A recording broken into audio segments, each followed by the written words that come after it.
Most players are still playing the old meta, but after patch 7.41c, this might lose you MMR. Some heroes got nerfed and will have problems, while other heroes got buffed and they will be strong again. If you want to stay ahead of everyone, I've made a list of 5 sleeper OP heroes that most people are not playing yet, but I'm sure they will become meta. This list is based on Immortal Draft matches, and for each role there's a hero you can abuse. Let's start with Carry. Carry, Faceless Void. This hero has been out of meta for a while, but it is one of the best carries right now. It was always a solid hero, but the cooldown on his ultimate and reliance on it meant you were forced to play passively a lot of the time, and one missed chrono in the late game could cost you the game. However, the last big patch changed his Aghanims and Shard. Now, the former has both the old Aghanims and Shard built in, meaning it just got improved to a point where it's a core item on the hero again. This item allows you to suddenly become very useful outside of chrono, while still giving you that extra tankiness due to the reverse time walk. I believe this is one of the best, if not the best, Aghanims in the game, an AoE stun every 6 seconds that can actually double with your reverse time walk. This is crazy good and it's still flying under the radar. Most of the voids I see in my bracket, and there's a lot of them already, go for Battle Fury into Farming Accelerator like Manta or Sanjin Yasha into Aghanims. Battle Fury is the greedy choice on him, but if you have a good lane, and he's quite a good laner at this point, you can get away with it. This hero becomes a menace once he gets Aghanims, and in between farming you can use Chrono if your team has damage. After you get these items, you are pretty much ready to win the game. While he's a greedy hero indeed, it is really hard to kill him in the mid game. Basically, he's still an amazing late game carry, but after he reaches that point, he's even better than before. That is because instead of having the old shard, now it upgrades his W, and all you need to know about it is that it gives you free attack speed. I'm 100% convinced that this hero will become a top meta carry, and it's already popping up a lot in my games. Mid lane, Storm Spirit. I'm surprised this hero just got a buff. It feels like it is flying under the radar, but somehow, in a world of Queen of Pains and Embers, this one feels like a stable, hard to deal with pick. His old facet is default now, meaning you're one of the best farmers out there in the mid lane. You can stack camps for yourself, farm up, and get your early timing. He might be the best Sanjin Kaya carrier in the entire game. Using both mana reduction, regen amplification and tankiness to get in, Storm becomes really hard to kill. Most players opt for threats and play around their tankiness, but against hard counters like Silencer, you can still get Greaves and play around it.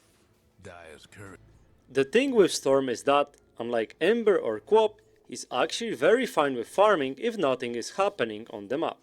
Don't get me wrong, he can get things rolling, but if the game is slow and nobody on your team wants to connect, you can get your items and only then delete supports. Connecting to ganks or dives, Storm is amazing at that as well. And with all of that in mind, he's getting free shit in the last patch. I think he only struggles against lineups where it's quite hard to get kills, even with items. That mostly means tanky supports. The good thing about that is you're picking your hero after them, so if you see easy to kill supports, you can lock him in. This is probably the most underrated spirit hero right now, and I don't think he's any weaker than them. In fact, both Ember and Void got nerfed lately, while Storm got a small buff. Once you start snowballing, this is one of the best tempo mid laners in the game. Offlane, Lycan. This hero is always either giga broken or underwhelming, and it's due to the toolkit he has. On one hand, he's got no crowd control, tends to be slow, and doesn't really farm that fast early.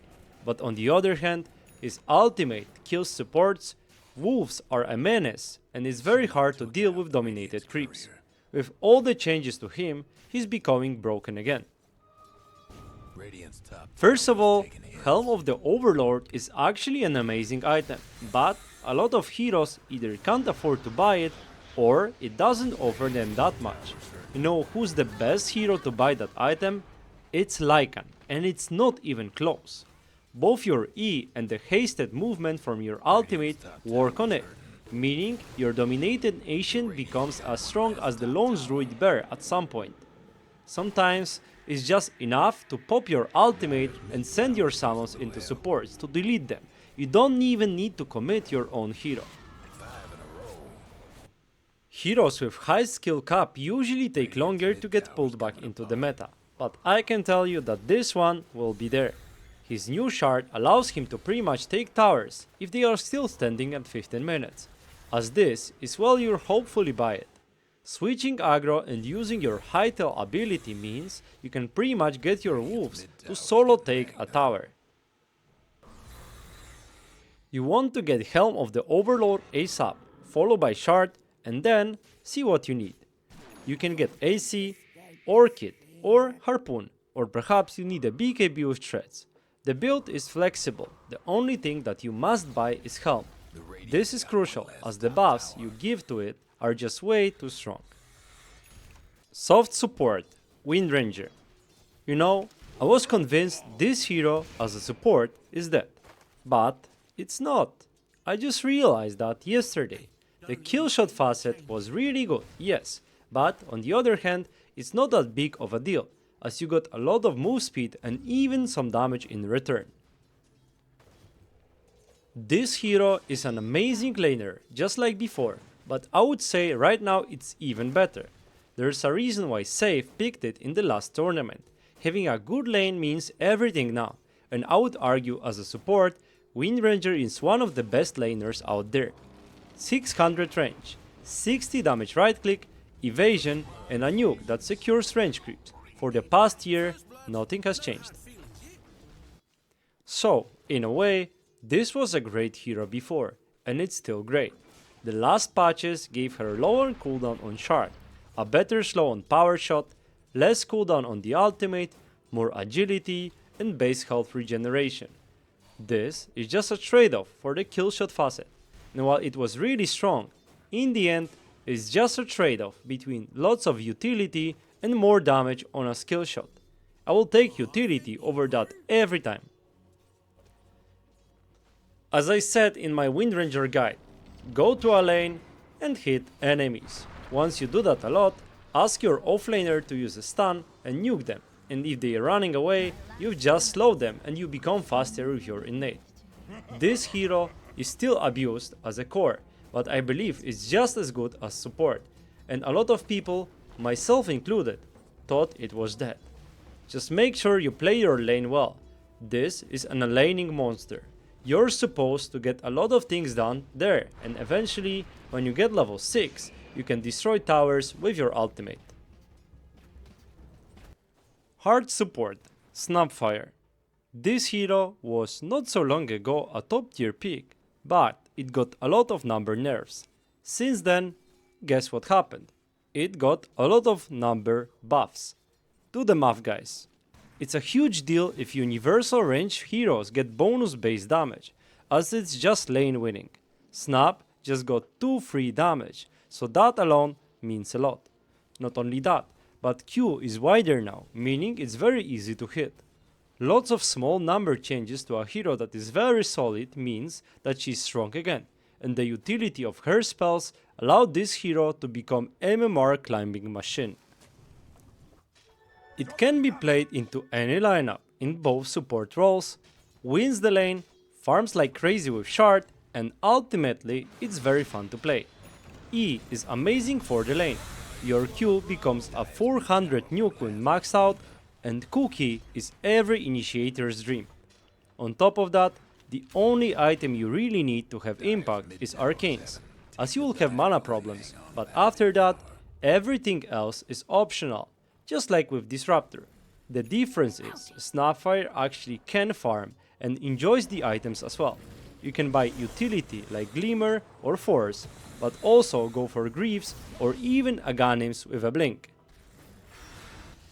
The Shard is the best item you can get though, as it will one-shot waves and also heal the target. After that, just assess what your team needs.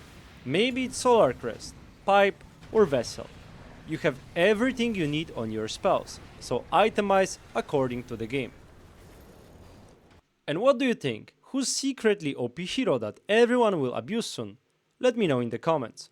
For more educational Dota content, subscribe to the channel and like the video to help me with visibility. See you!